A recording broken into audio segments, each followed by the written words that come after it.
Well, we better get going. We had almost 100 RSVPs, so people are arriving, hopefully. Good morning. I am Paulo Sotero, Director of the Brazil Institute of the Wilson Center, on whose behalf I welcome you this morning. We have a very interesting session on economic and political realities shaping the plans of the Bolsonaro administration. For that, we have three panel discussions, starting with one led by Antonio Spilimbergo, the Assistant Director of International Monetary Fund and the leader of the IMF mission to Brazil. The bios are here. I will not read them, but I can assure you they are all very qualified people, very qualified speakers on the topic they will present today. After Antonio, who will give us an overview of the Article 4 review of the consultations of the Brazilian economy, we'll have Isa Karpovsky, senior economist of the European Department at the IMF, and Damiano Sandri, senior economist at the IMF also. Well, then we will continue with a second panel featuring the Oxford Handbook on the Brazilian economy. The editors are here, Edmund Aman, also Carlos Azzoni and Geraldo Marta, and we will finish with a little overview on how the economics and the politics play together. We will have David Fleischer, Chris Garman. I would like to, just before I pass the floor to Antonio, to tell you that we would like to dedicate this session to the memory of Professor Werner Baer. He's one of the original Brazilianists, a generation of American scholars dedicated themselves to understanding Brazil and explaining Brazil to Americans and other audiences. Professor Werner Baer passed away about 2 years ago, and he was the original inspiration for the handbook that Ed and Carlos and Geraldo will speak about. But without much further ado, I assume that you are all informed on the recent events in Brazil, and the challenge is how to get a message of change that came from the polls, from the elections, expressed by the election of Jair Bolsonaro, into reality. The team is being assembled in Brazil. They are actually in the process of announcing ministers and selecting technical people in the various departments. But I think it's important to start with the big picture that the IMF can offer us of what is the outlook currently as they observed in their consultations with the Brazilian government just recently. And for that, I would like to invite Antonio Spilimbergo to start us off. Thank you very much.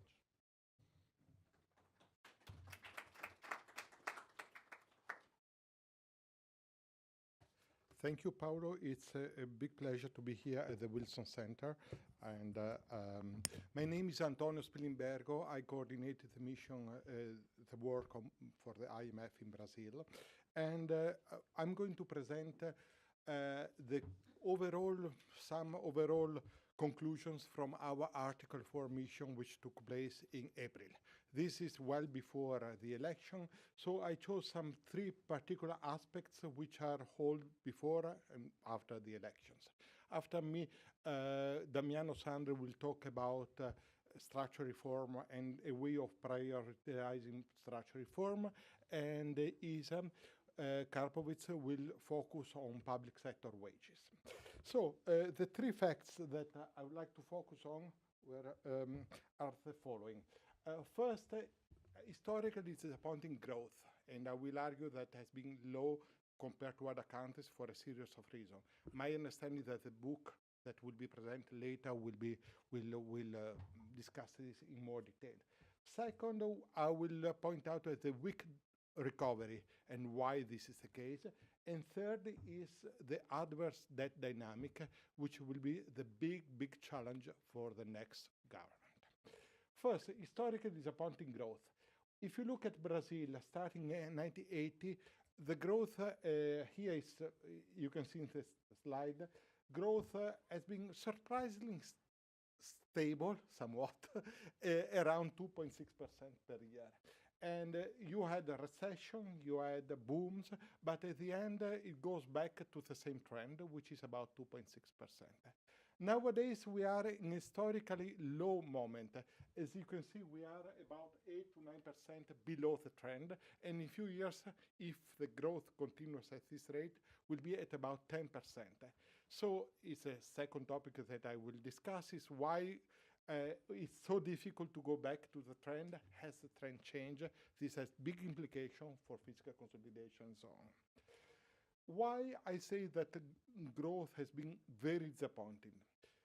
First of all, it's not when is very disappointing with respect to what Brazil was to do before 1980, which was much higher, and is disappointing with respect to what other countries, other developing emerging markets are doing.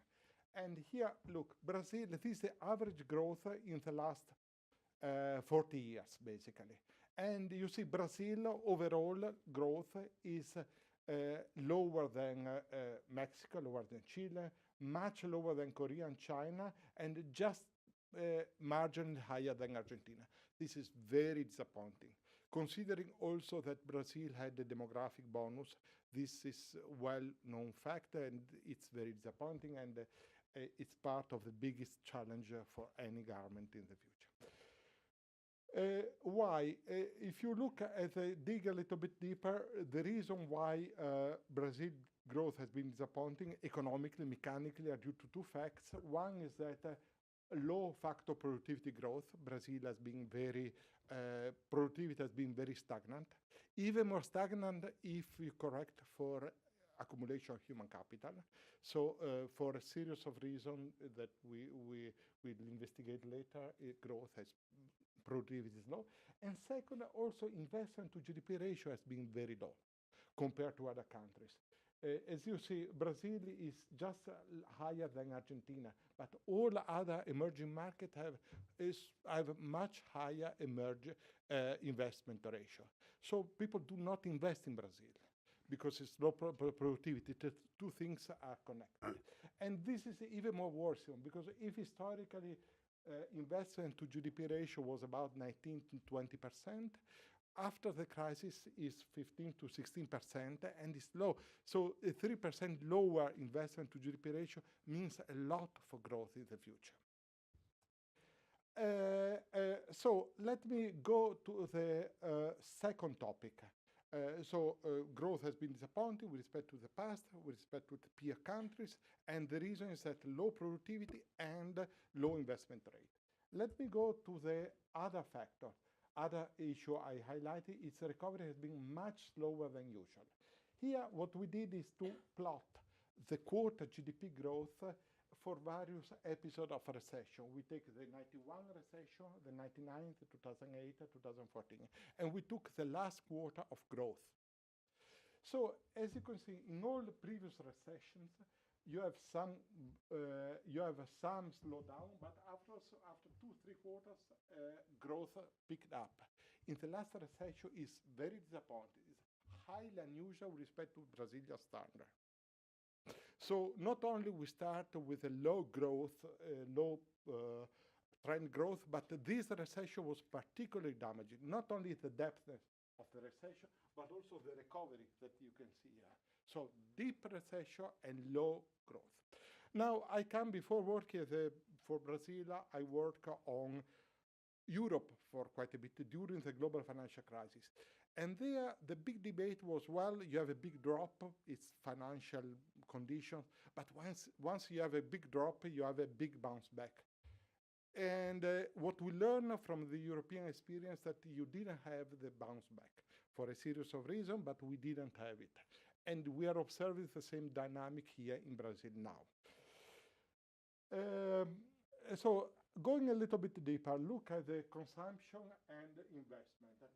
As you can see here, we do the same exercise. We plot what are consumption rate during the recession, this recession compared with the other recessions.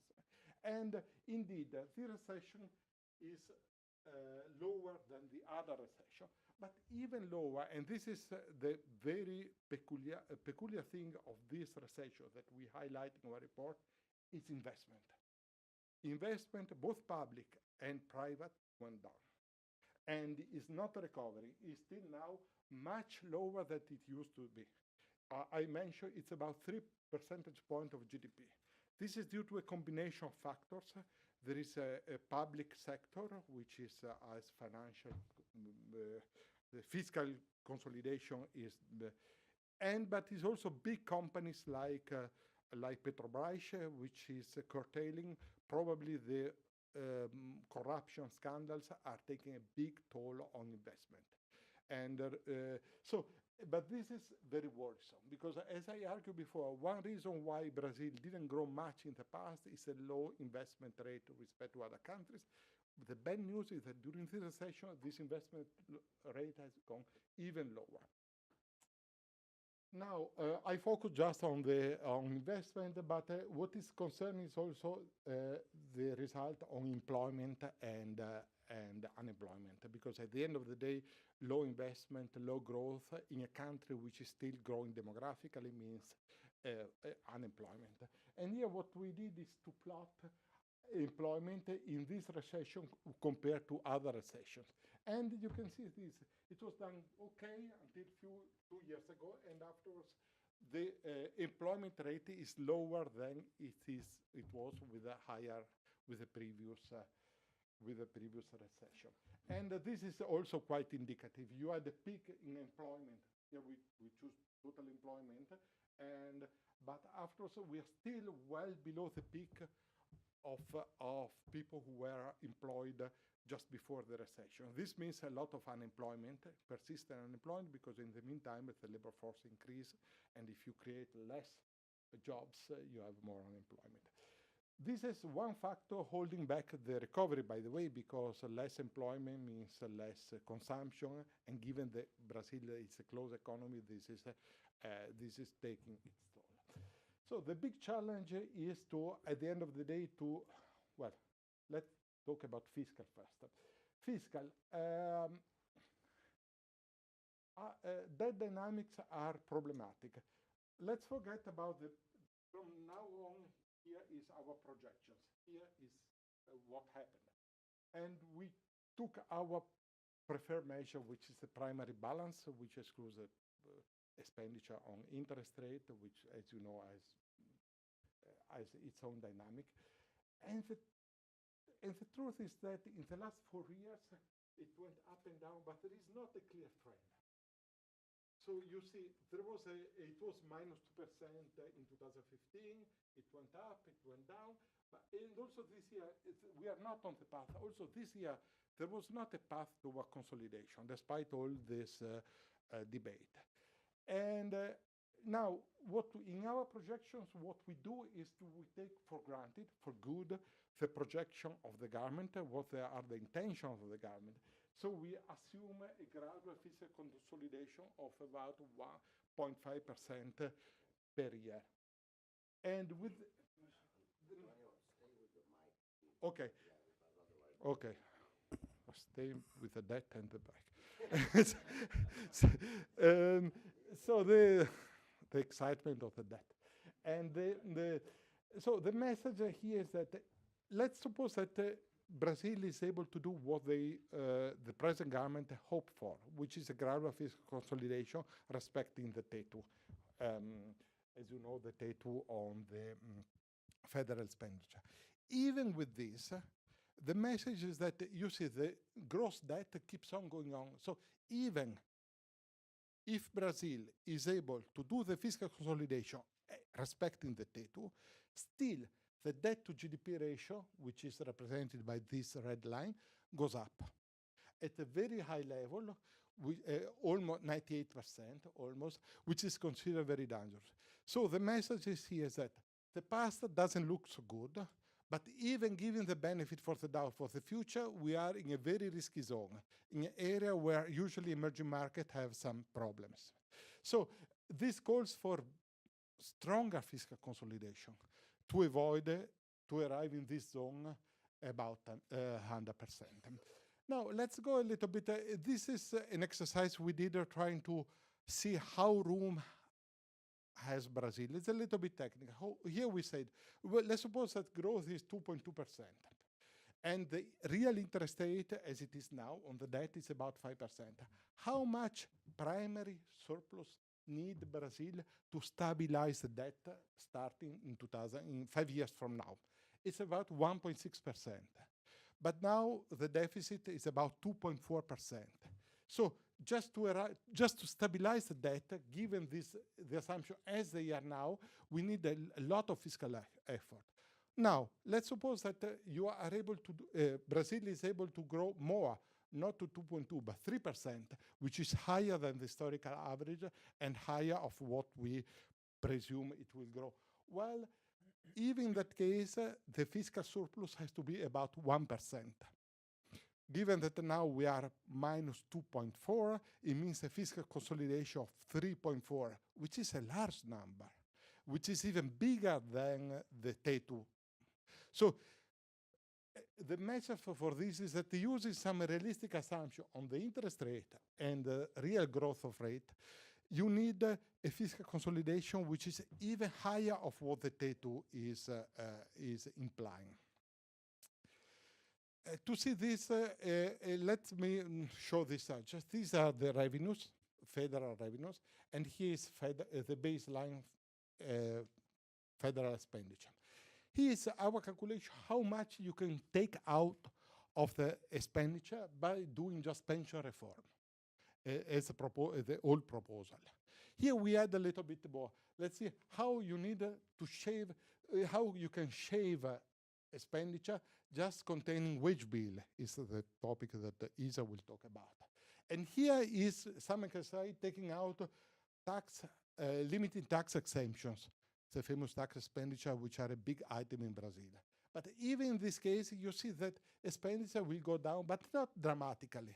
And in order to have a primary surplus on top of these three measures, you need to do other measures, which are yet to be identified.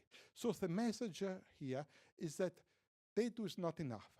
Expenditure cutting is not enough. Probably you need to act also on revenue side. Okay? Now, let's give a good news, because we had to give good news also. And here is on monetary policy. After years, Brazil finally has reached a stable inflation. Not only currently, but also future inflation is anchored.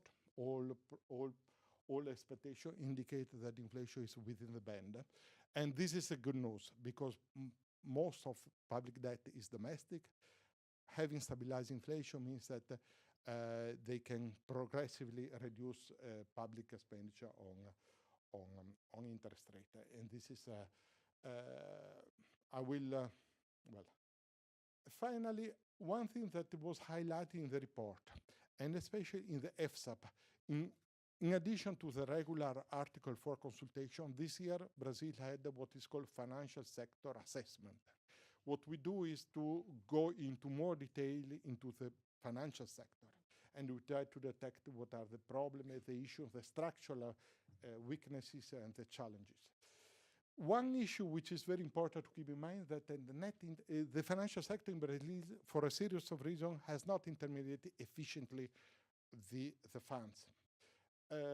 And if you look at the net interest margin of Brazil, meaning the difference between what the banks are spending and lending. And it's one of the highest among emerging markets. For a series of reasons that we discuss in the report, but it's something that is you need to address, the new government will need to address at a certain point to improve the efficiency of the financial system. Finally, well, these are our new projections. We had to, the staff report, as I said, was finalized in May, basically. Since then, we had to cut a little bit the projection for this year because of the second quarter was not so good as expected, and I found it useful to just to give an update. As you see here, from here on, we are really optimistic. We believe in the government. It's almost a statement. We take for good what the government projections are, and despite this, the gross debt is going to a level which is very high. This is a big message that we need to give. The other very positive thing is that the current account deficit has been very contained. In the past was a big issue, and now is below 2%. The negative part is that part of this is because of the low growth. If Brazil doesn't grow much, imports are compressed, and so the current account is good. So we would like to have this current account, but with much higher growth. So conclusion, the 3 points I gave are historically weak GDP growth because of productivity and low investment rate. Second, this is a historically deep recession followed by historically weak recovery, and possibly the weakness of the recovery is even more surprising. And this is due to a mix of factors, legacy from the past and also uncertainty for the future. Hopefully now there is less uncertainty, and so the recovery can take hold, and this is our big hope. And the big challenge will be at the same time high and increasing public debt.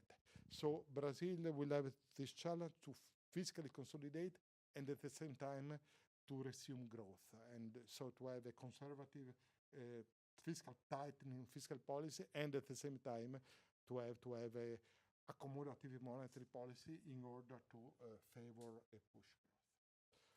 Okay.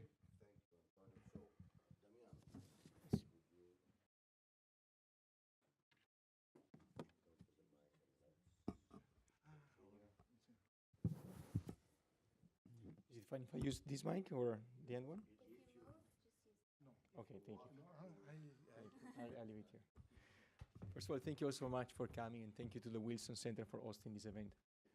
So as Antonio mentioned in his presentation, Brazil faces very low levels of economic growth, especially potential economic growth. And therefore, what we've been focusing on in our work is to think about the agenda for structural reforms that Brazil may think of embarking on to increase potential economic growth and generate more jobs in the economy.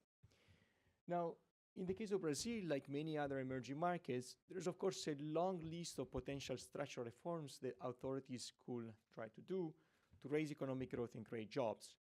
And the key issue, though, is that it's very important to think about how to set priorities as we look ahead at the process of economic reforms.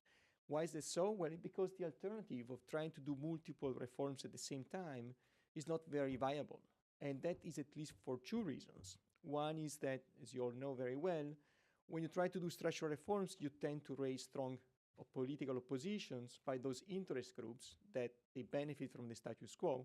And so if the government tries to tackle multiple reforms at once, well, it can really face a very strong political backlash by multiple sectors of the society. So it's wise to give priorities and make sure that you operate, one reform at a time. A second equally important consideration for not doing multiple reforms at once is that to implement structural reforms, it requires some administrative capacity. You need to be able to legislate, you need to be able to implement the reforms and to follow through with enforcement. From this, the need to think about how to set priorities for structural reforms. Now, if you ask that question to a common economist, you tend to get a fairly straightforward answer, which looks fairly reasonable, which is just think about the economics and look at whichever reform can give you the highest economic impact on economic growth and job creation. Now, that sounds all fairly reasonable, but it's also relatively naive because it fails to acknowledge the political economy aspects of structural reforms, the fact that some reforms can actually be politically very costly. So what we do in this work is to lay forward a two-step approach in identifying priorities for structural reforms that as one step looking indeed at the economic impact of reforms, but we're going to complement this first step with a second layer of analysis that tries to give an assessment of the extent of political support for different reforms. The goal here, therefore, is to give priority to those reforms that can deliver the highest economic impact, but also the lowest political cost. Now, in the presentation, we're also going to discuss how the choice of structural reform priorities can also be shaped by some legislative considerations as well as fiscal implications. And I'll be clear about these issues as I move forward in the presentation. And of course, this presentation will be focused on the case of Brazil, but in principle, the same methodology can be applied to other emerging markets in the world. Now, moving with the first step of the analysis, so how do we think about the economic impact of reforms? Here we follow closely what has been done in the economic literature. Luckily, there has been quite a bit of progress, especially over the last 20 years or so, in gathering together information about the extent of structural reforms across countries, and there have been also innovation about econometric techniques that can give us a measure for the impact of reforms on the economy. Essentially, here the procedure goes into a few different steps. First of all, we want to have an econometric estimate of the impact of improving along some structural reform indicator on productivity. And then we also want to combine that with an assessment of what are the structural reform gaps in a given country. How far is Brazil lagging behind, for example, in our analysis, relative to the average level of structural reforms in other advanced economies. So how much gains can we seize by moving along the structural reforms line, essentially.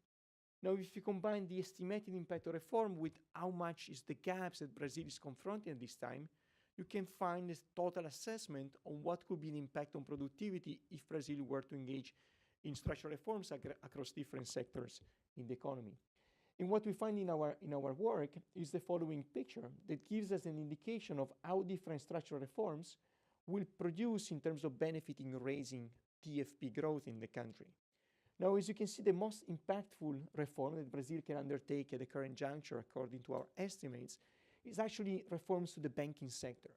As you may know, Brazil has a very large level of state intervention in credit allocation through different programs of subsidized credits. There's a very heavy work in the economy and credit allocation by public banks. And our indicators suggest that if Brazil were to scale down the extent of state intervention in credit markets, productivity could really increase quite significantly. Besides banking sector reforms, there's also quite a bit of gains to be seized, for example, from labor market reforms, even though these estimates do not yet take into account the labor market reform that was implemented last year.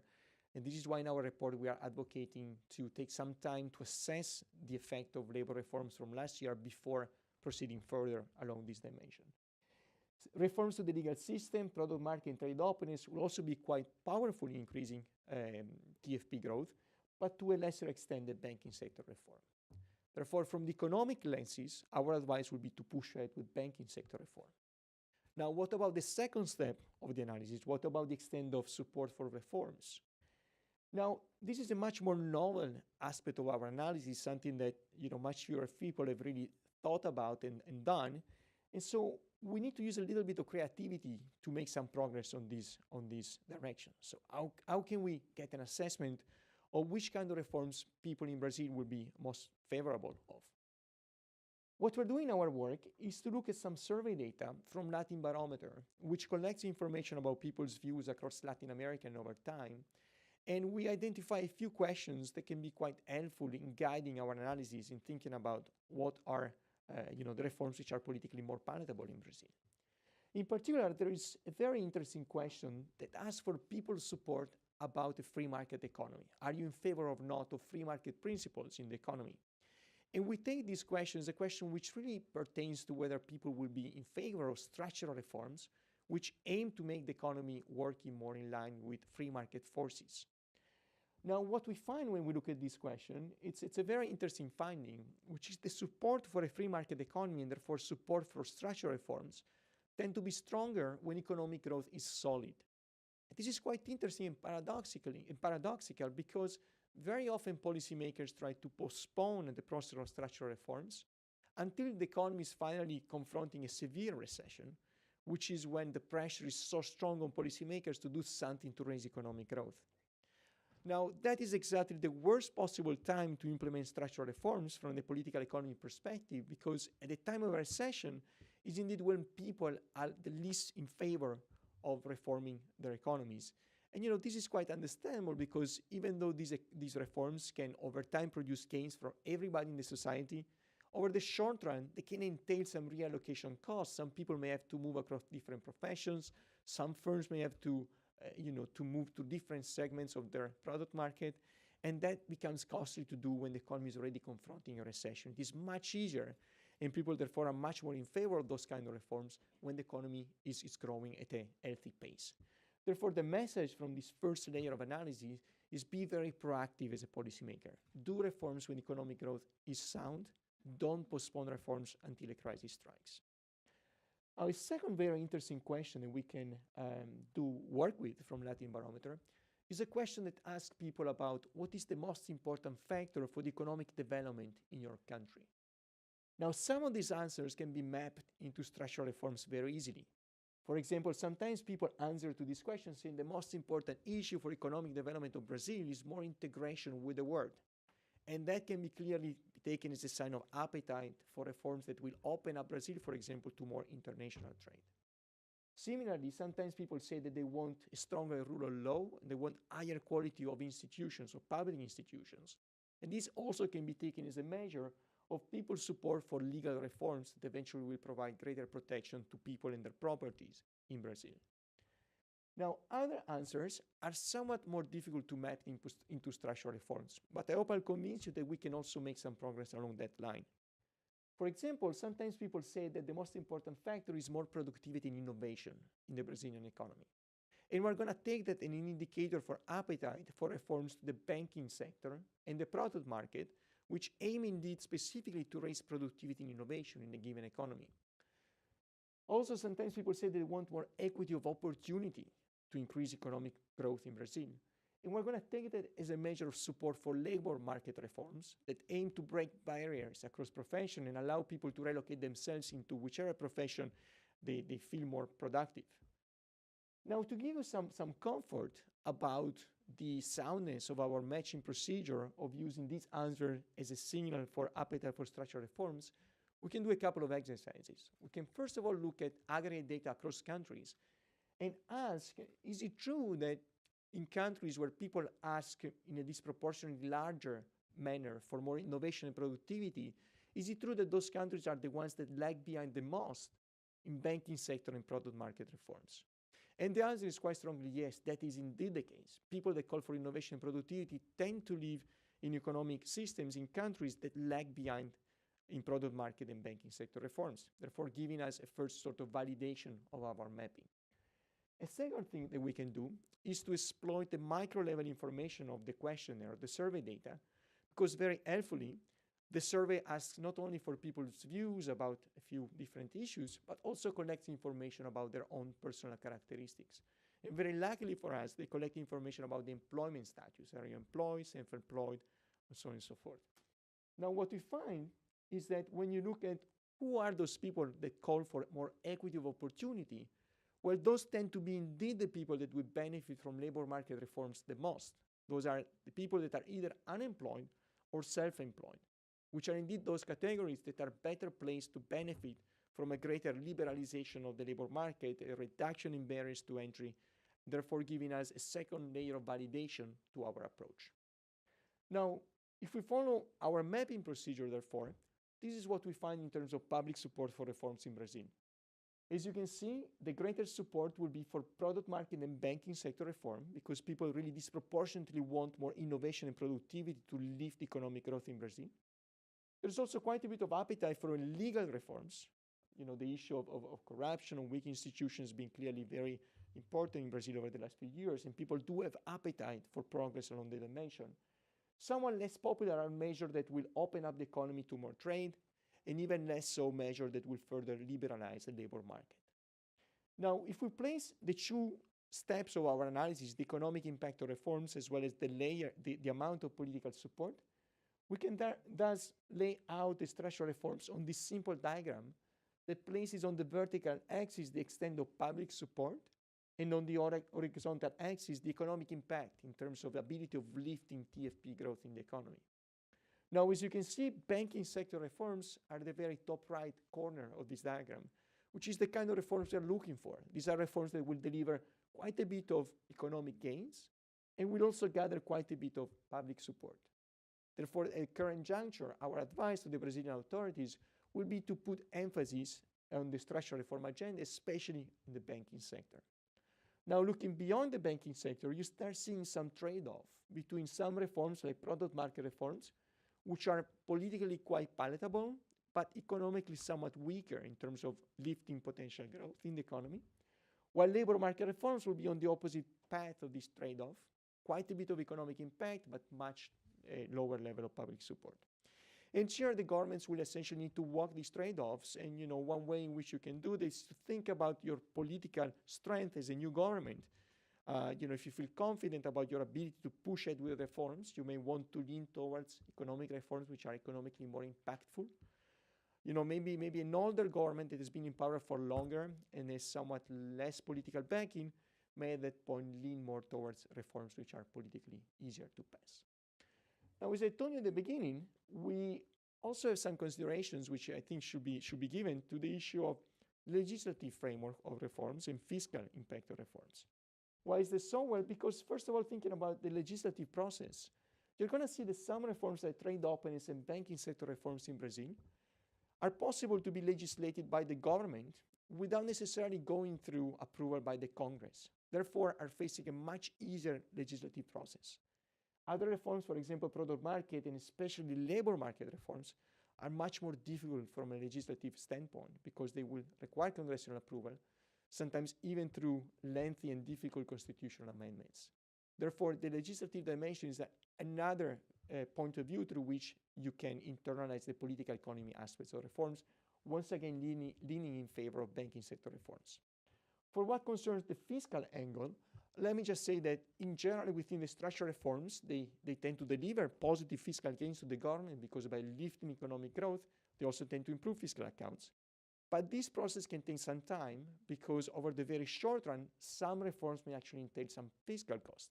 What I have in mind is, in particular, labor market reforms. Sometimes they create an increase in unemployment of the short run that requires some public expenditure in terms of unemployment insurance or in terms of active labor market policies as public authorities try to ease the relocation process of people into new jobs.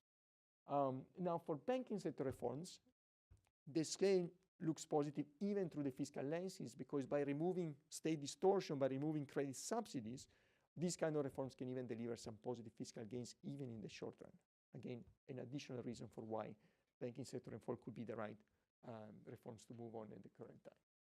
Now, in conclusion, we really hope you'll find interesting our approach that tries to combine not only an economic assessment of reforms, but also with a second layer of analysis about the political support for reforms.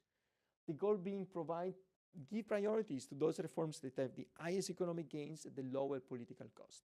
And Brazil, at current juncture, should therefore, according to this analysis, take a very close look at banking sector reforms. An additional insights that came out of the presentation, just want to reemphasize here, is that political support for reforms is higher when economic growth is ongoing, as nowadays in Brazil. Therefore, we think this is really an excellent time to press ahead with reforms. Don't delay undertaking reforms once the crisis strikes, because political support will be much weaker then. Thank you all so much, and I leave the podium to Isa. Thank you.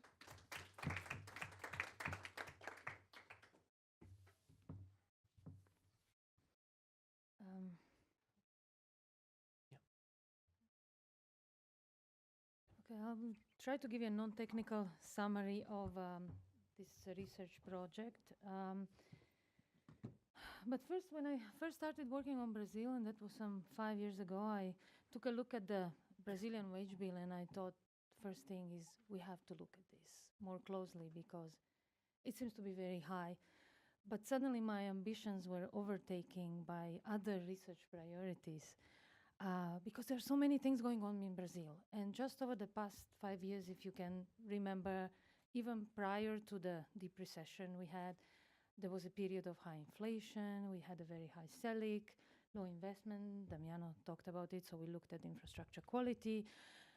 There were numerous credit distortions in the economy, and the exchange rate management was fiscally very costly. So we looked into all of these things, and of course, the elephant in the room, the pension reform. And finally, the time has come to talk about the wage bill, but this is the right time to talk about the wage bill, actually. And the reason is that Brazil has an expenditure ceiling now, which is in place for the federal government only. And we have shown through our work on pension reform that this reform can bring about some savings, more savings in the longer run.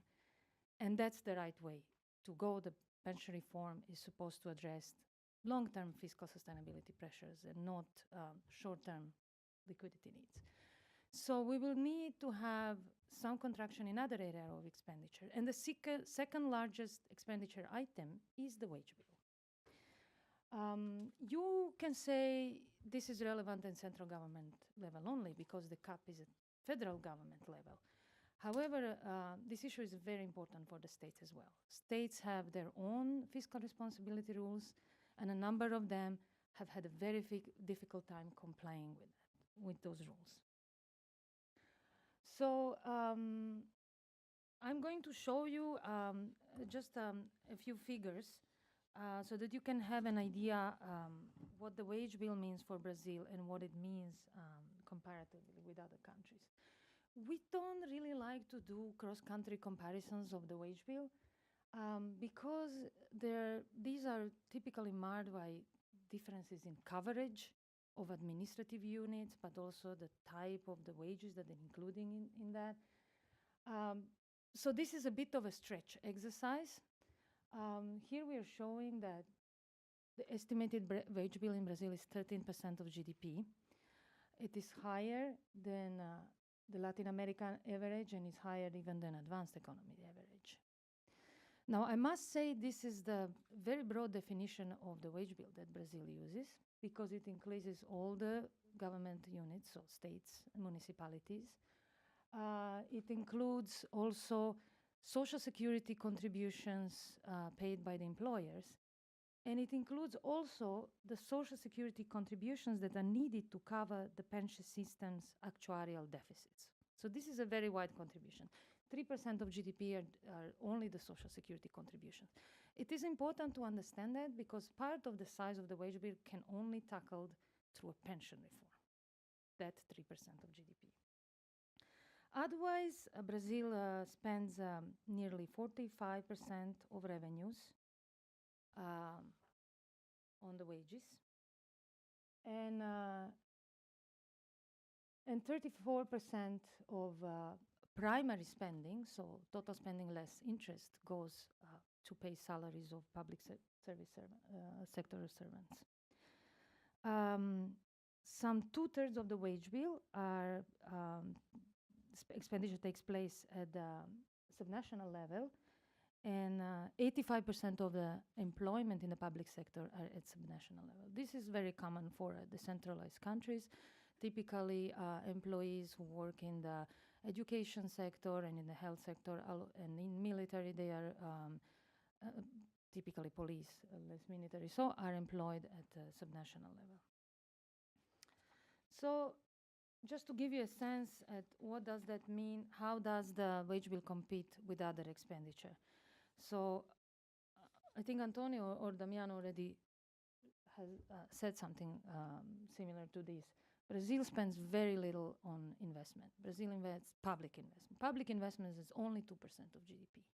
That means that the wage bill is 6 times larger than investment spending. And this is just a figure that shows you where other countries in Latin America are placed across those two dimensions. So some other issues are that we are looking into in this research are the substantial disparities in pays across the various levels of government. So you can see in these figures that the federal government employees are paid much more than employees in the rest of the public sector. Well, you can argue yes, but they are also typically more educated. Well, this is correct, but even controlling for education level and experience, federal government employees' wages are higher than in the rest of the public sector. The next figure shows the wage bill in the states. And what we are trying to do here is to relate it to the state's own GDP. And what you can see in this figure that the largest share of public employment is in the poorest states, those of the north and northeast, and they are also the smallest states. So when you show it in percent of their own GDP, you see that the poorer states spend relatively more on wages than richer and larger states. So for instance, in Sao Paulo, wage bill is less than 5% of own GDP, while in a poor state like Roraima, it's over 20% of GDP. It is important to acknowledge this because some of the decisions that are taken outside of the scope of the state, so for instance, the recent decision to increase the wages in the judiciary by 16% just a couple of weeks ago, this decision is a benchmark for the public sector, and those wage increases trickle down through all levels of governments to the states, to the subnationals, and they weigh more heavily on the poor states. And they cannot do anything about it.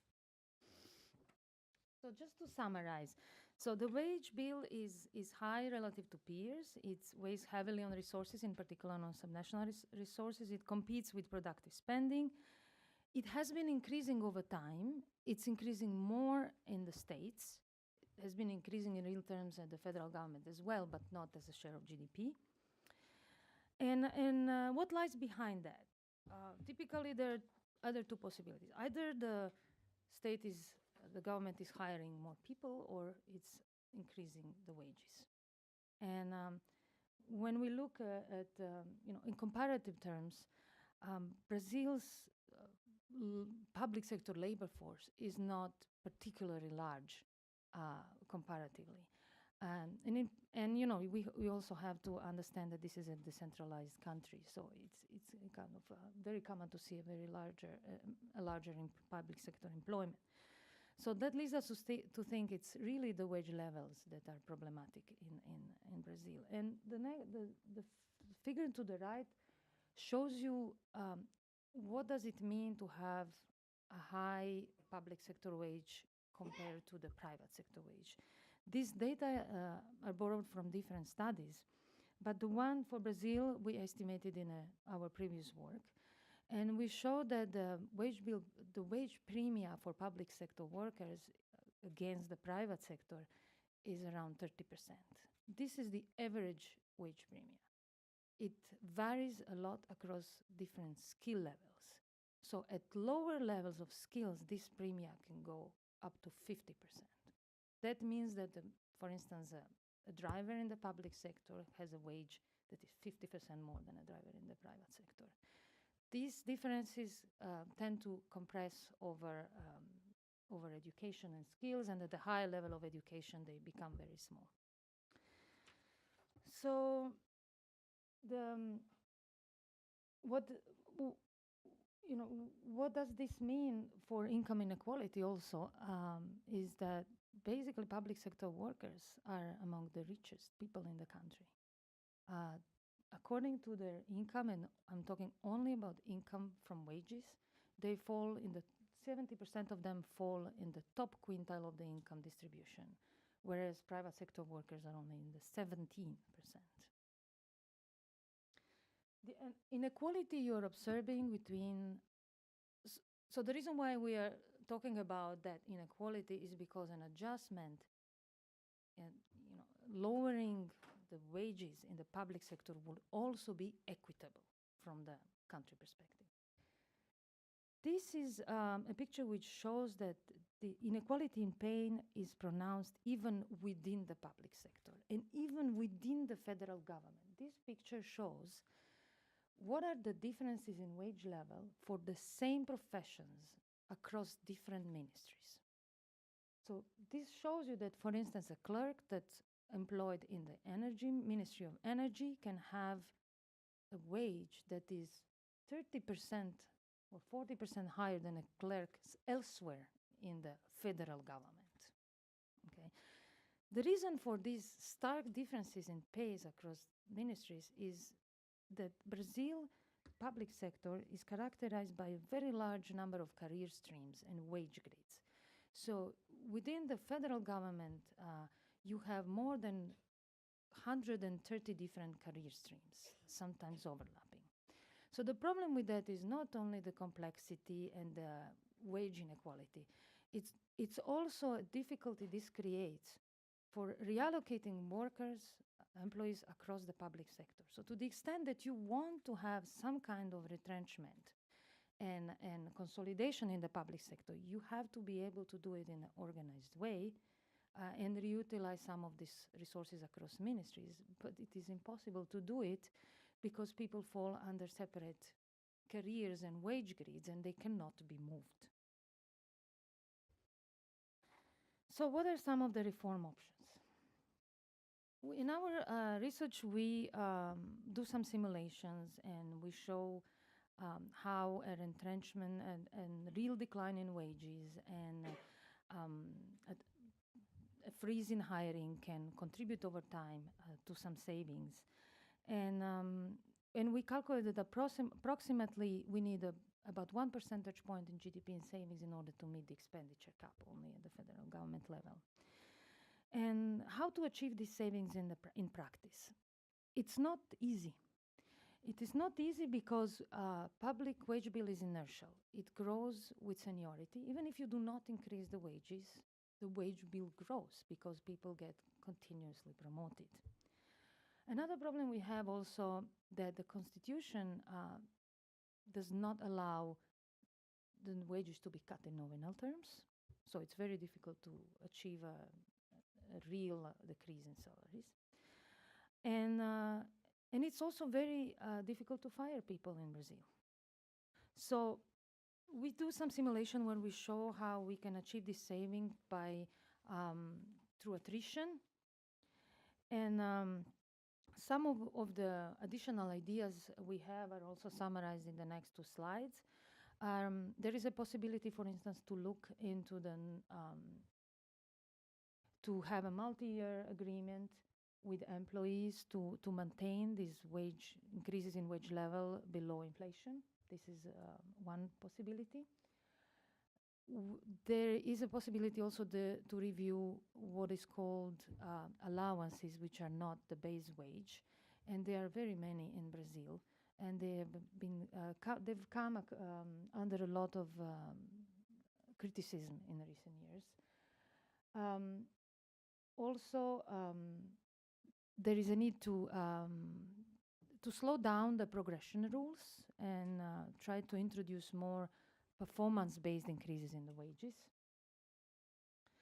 And over the longer term, what we could think of is to completely abandon the seniority increases and to fold the allowances into the base wage. This is something that we typically recommend all countries because it brings up about also more transparency in the way wages are awarded. And definitely the first area and most important is the one of the wage grid that have to be consolidated into fewer that can be maybe typical for certain type of professions. But another area that is important is to think about the wage bill in terms of through a also optic of the demographics. And this is important in particular at the subnational level. For instance, one area that we have not looked at into, but the World Bank has, is education, where the pupil-teachers ratios are very low. And we know that over time, as the population ages, there will be fewer students and even more teachers. So maybe this is an area where some savings could be achieved in the wage bill at subnational level, and could also create some space for increasing, for instance, spending on health, where the demand is going to be higher over the long term. Okay. So this is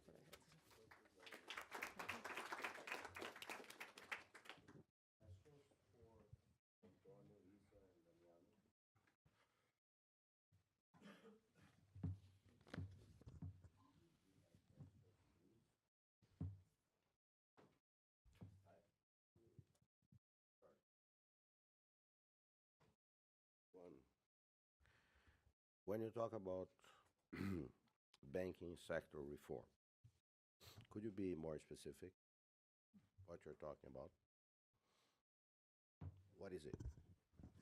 What are the measures that would, we are talking here of privatization of state-owned banks, and on the careers, actually what Isa mentions, 130 in the federal, right? That's the third one. Yeah, it's about 400 if you consider states also. So there are 400 careers in the public sector in Brazil. No wonder why that mothers in Brazil want their children to do the concurso. Concurso is what young people live for.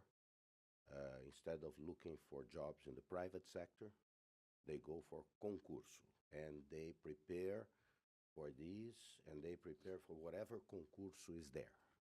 It's not that they have a vocation to this and to that. They have a vocation to concurso. We work for the public sector. Because that pay, yes, that gives you job stability, pays much better than the private sector. And as a grandniece of mine said, and then, when I can retire at 52 and she is 24 or 25 and thinking about retirement. So it gives you a little bit of an idea of the depth of this problem. But could you give us on the financial sector, we are talking about what? Privatizing? We are talking about reducing their capacity. What is this? Can I use this microphone, or does it work? Yeah. Okay. Very good. So let me say that essentially what we do in our work is to look at indicators which are based on a measure of the extent of public banks in the credit market. And that is what is really correlating negatively with economic growth. So you find that countries that have a very large presence of public banks in providing credit that tend to have lower productivity in their economies. I think, though, this has to be taken a little bit more broadly in terms of all kind of interventions whereby you have a public sector that try to redirect credit, very often at subsidized rates, which start distorting the allocation towards some preferred borrowers in the economy.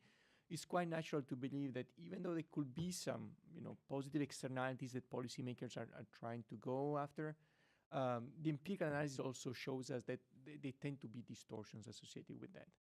Now, the exact menu of interventions is quite broad in the case of Brazil. There are many ways through which the government is intervening. There is a disproportionate share of public banks in Brazil, even though the latest government is trying to already unwind quite a bit of the presence, for example, of BNDES in credit markets. But there's also a much broader range of credit programs that the state and the government is essentially to administrative, even through private banks, not only necessarily through public banks. So there's really a broad range of options that can be taken on here. And again, the idea is just to make sure that the allocation of credit is done through more productive targets by letting banks choose a bit more by themselves, which are the borrowers which really deserve credit, which are the borrowers that really have the best investment opportunities in the country. To move back from the levels of credit state intervention, at the peak of the crisis, we've seen, for example, that the amount of credit that was distorting, intermediating through these schemes reached 50% of the total credit allocation in the country. So it's an extremely high level of intervention that is very unusual in emerging markets, and there are many ways of starting to sort of unwind that a bit more.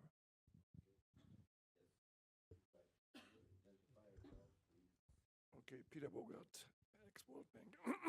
Isn't it that's much more important that you still have one of the highest real interest rates continuing for those who are not having access to the development banks where they get subsidized? I mean, unless you can really settle that, I don't think there is any chance to get that sector moving.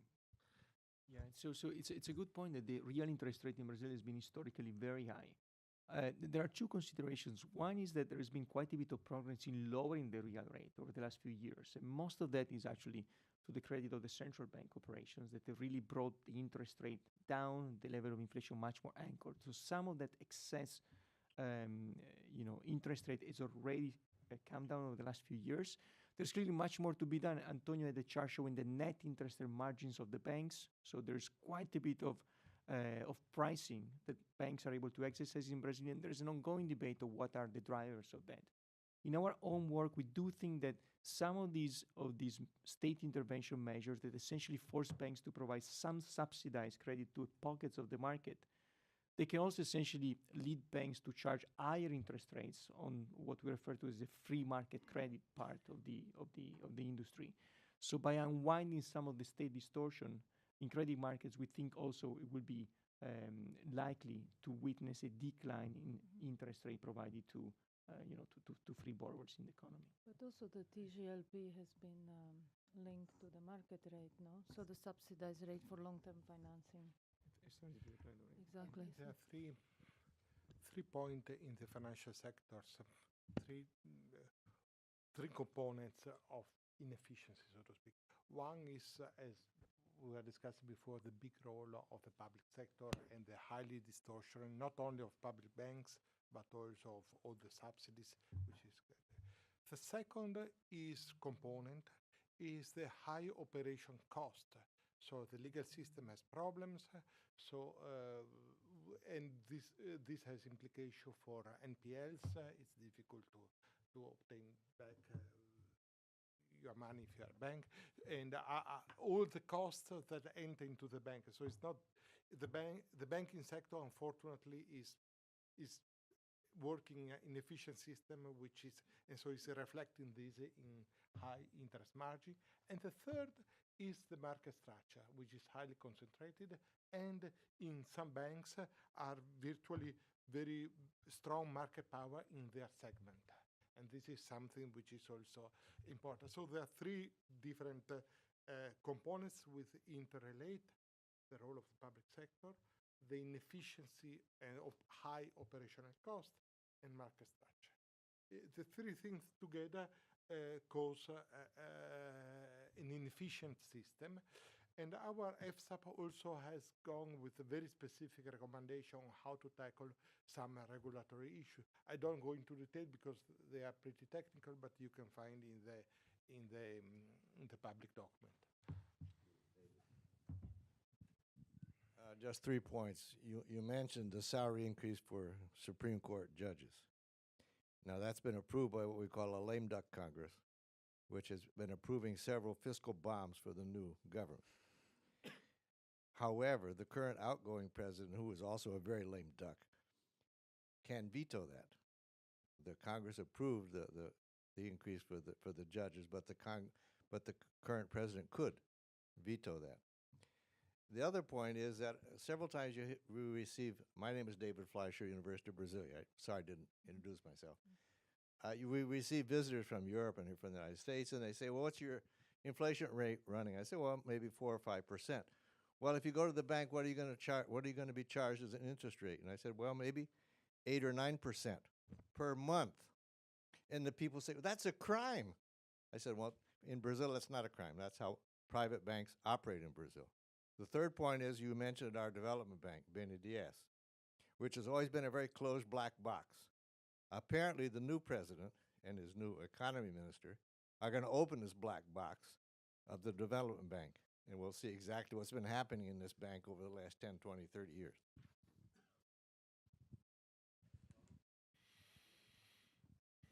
Hi, my name is Marjorie Macir. I'm an independent consultant. I'm curious, Isa, if you could talk about the two last slides that you had about the changes that you suggest. Between those, are there some that you would prioritize, or historically in other countries, what has been more successful? What we have recommended to countries in the past, typically when we are in a position to make recommendations on these issues as a fund, it is during the crisis when governments are found to have to jump in quickly, find some savings, and then in the short term, what they could do is freeze employment, freeze hiring, and freeze wages. However, this is something that can be done over a couple of years, and then typically pressures reemerge, and it is not an organized way of dealing with the wage bill. So it depends what kind of time frame do you have in mind. So these are some of the measures that can be undertaken in the short run. But I think the one of the wage grid is probably more complex, but it's the most urgent measure that has to be implemented.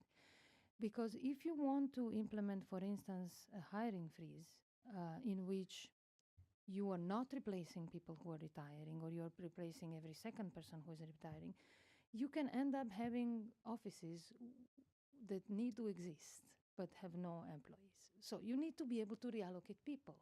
And if you cannot do it because of these, legal impossibilities, then you cannot achieve any save. You can simply, it is just not going to work. So I think this is the first area that needs to be tackled. And then the second, I would say, this area where we have an inertial increase in the wage bill through the promotions. We think that rewarding performance is a better way of increasing wages, but also it gives you the possibility to control the wage bill growth in a period of pressure like this one. That you're not just found in front of a situation that is out of control.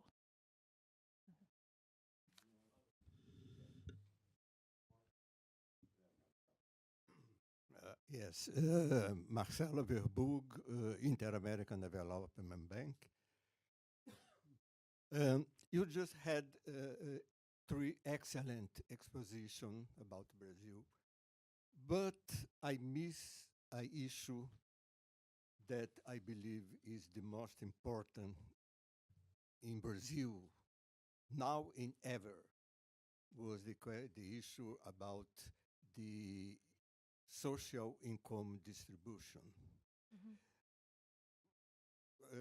I know that is the fiscal sector, the banking sector, any kind of reform that Brazil needs is essential to grow again. But the number one priority to grow, in my opinion, is to have a policy, not a socialist policy, a capitalist policy, to have a best income distribution in Brazil.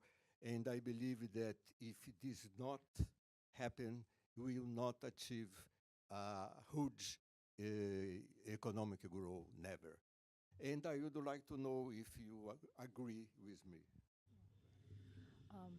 Thank you for raising this important question. We have done some work of that, but there is just limited time to present all the research we have done. And actually, the presentation that I have made on wage bill is closely connected to your question. We have seen that inequality has declined in Brazil over the past decade or so, maybe not during the last 2 years of where we had a severe contraction. Well, there are different ways, measures of inequality also, and shortcomings in the data. I see you're not very convinced, that's why I'm saying that. But we have seen that the inequality has declined as a result of the social programs, but no, I'm talking between 2010, 2004 and 2014, let's say. And so we have seen a decline in the inequality, and we think it was mostly due to an increase in schooling and also some social programs like Bolsa Familia. But we have also seen that the growth of wages in the public sector has acted against that. So that has contributed to let's say, that has compressed the gains from the decrease in inequality that have occurred over that decade. So this is also one of the reasons why we're advocating in favor of a consolidation of the wage bill, not only through employment, but also through the wage levels. Okay, well, with that, I would like to thank Damiano, Isa, and Antonio very much for their presentation, for being with us. Round of applause. We will just invite the next panel up, and coffee is there. We'll just have 5 minutes break, and we'll be back on time. Okay, starting at 10:30. Thank you.